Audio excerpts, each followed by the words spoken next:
In partnership with business, with private business and labor. 美國總統拜登喺白宮見記者講述最新就業報告時咳咗幾次，把聲仲有啲沙。有記者問佢係咪唔舒服。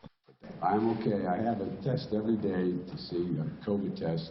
They check me for all the strands. What I have is a 1.5-year-old grandson who had a cold who likes to kiss his pop, and he'd been kissing it anyway. So, but it's just a cold.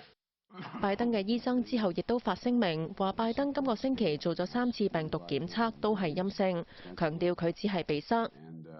總統嘅身體狀況特別令人關注，因為 Omicron 變種病毒繼續蔓延。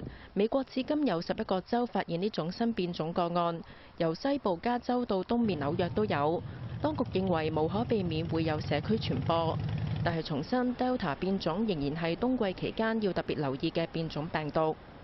英國亦都再發現75宗新變種確診，總數增加至過100宗。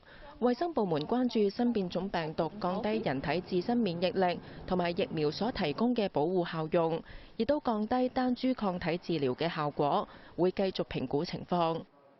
南韓單日確診再創新高，其中3宗係 Omicron 變種個案。現時已經有大約40個國家同地區發現新變種病毒。面對疫情蔓延嘅不明朗因素，國際貨幣基金組織考慮調低全球經濟增長預測。有線電視記者李建欣報導。